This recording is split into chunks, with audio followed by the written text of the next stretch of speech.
All right, welcome to the Explainer. Today, we're jumping right into some pretty deep water. We're going to talk about the work of Stanford neuroscientist Robert Sapolsky and his, frankly, mind-bending case against something we all think we have, free will. So let's get right to it. Sapolsky makes this absolutely radical claim. He's not saying we have less free will than we think, or that it's an illusion sometimes. No, he's saying there is none, zip, nada. And he knows this puts him way out there on what he calls the lunatic fringe of science. So how do we even begin to wrap our heads around that? Well, Sapolsky says you can't understand a choice by just looking at the moment it happens. I mean, that's like trying to review a movie by only watching the last 30 seconds, right? It makes no sense. You have to rewind. We've got to work backward and peel back all the layers one by one to see what really led to that decision. Okay, so let's start peeling back those layers. First up, the moments right before you make a choice. What was going on in your brain and your body just seconds before you acted? What were those subtle, invisible forces pushing you in one direction or another? A really famous study that kind of blows this wide open is what's known as the hungry judge phenomenon. Researchers looked at over 1,000 parole board rulings. They were trying to find a pattern, what predicts whether someone gets parole or gets sent back to prison. Now, you'd think the biggest factor would be, the type of crime, the inmate's behavior, something logical, right?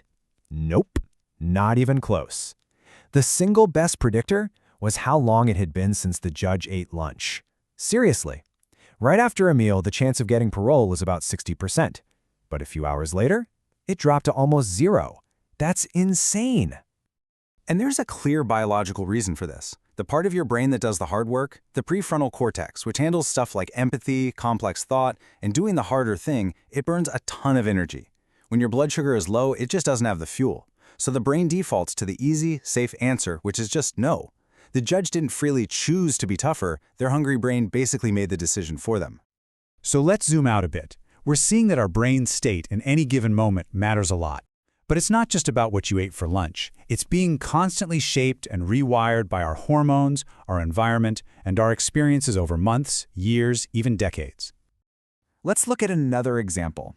You probably know the classic trolley problem, right? Well, a study in the Netherlands took this famous dilemma and added a fascinating biological twist that gets right at this idea of us versus them. So here's what they did. The person you could sacrifice to save 5 others was given a name. Sometimes it was a common Dutch name, like Dirk. Other times it was a name that might sound more like an outsider, like Mahmoud. And then, here's the kicker, they gave half the people a dose of oxytocin, which everyone calls the love hormone. And you'll never guess what happened. The oxytocin didn't just make people nicer across the board. Nope, it made them nicer to their in-group. They became less willing to sacrifice one of us, Dirk, and more willing to sacrifice one of them, Mohammed. Think about that. A hormone, something you have no conscious control over, was literally changing their moral compass right there in the moment. And this kind of rewiring happens over the long haul, too. It's something called neuroplasticity. We now know for a fact that things like chronic trauma can physically make your brain's fear center, the amygdala, get bigger, or that years of depression can literally shrink your hippocampus, which is crucial for memory. So your life experiences aren't just memories. They are physically building the brain that's going to make all your future choices. Okay, but we have to go even further back. Let's peel back another huge layer. Sapolsky argues that some of the most powerful influences on who you are today were locked in place during a time you had zero control over, your childhood. And this gets into the science of epigenetics. Now, this isn't about changing your actual genes, your DNA. It's about how your environment changes which genes get turned on and which get turned off. A classic example comes from rats. A baby rat that gets lots of licking and grooming from its mom has certain genes activated that make it less stressed out for its entire life. The experience literally changed its biology. Now, this absolutely applies to humans. We can measure the impact of a tough childhood using what's called an ACE score, which stands for Adverse Childhood Experiences. It's basically a checklist of difficult things that can happen to a kid before they turn 18. Things like abuse, neglect, or living in a house with addiction or violence. It's a really simple scale, actually. It goes from 0 to 10. You get 1 point for each category of adversity you experienced. But the predictive power of this simple score is, well, it's staggering. For every single point someone gets on that scale, their likelihood of committing violence later in life goes up by 35%. Let that sink in. These are things that happened to you, things you had no choice in, and they're dramatically shaping your future behavior.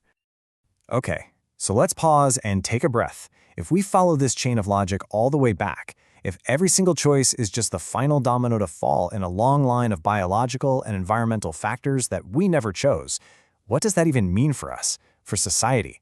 How do we live with that? Now, the big question, the one everyone asks, is this. If nobody's really responsible for what they do, does that mean we just let murderers walk free? It's a fair question, and Sapolsky's answer is a very clear no. But his solution requires us to completely rethink what justice is all about. He says we need to ditch our whole system of retribution, which is based on blame and punishment, on making people suffer for what they did. Instead, he argues for something more like a public health model.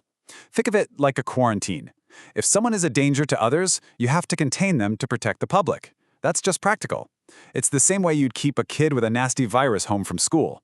But you don't scream at the kid that they're evil for having the flu, right? You just deal with the problem without the moral judgment. So this way of thinking totally throws the idea of blame out the window. But if you're going to be consistent, you have to apply that logic to everything. It can't just be about the bad stuff. If our failures aren't really our fault, then what about our successes? Are our accomplishments really ours either? And that's the final really unsettling thought here. If you follow Sapolsky's logic, the same chain of unchosen biological luck that leads one person to prison is the same chain that leads another person to success. It forces you to question our most basic ideas about merit and fairness and what it means to earn something. It really makes you look in the mirror and ask, how did I become the person I am today? And how much of that was actually up to me?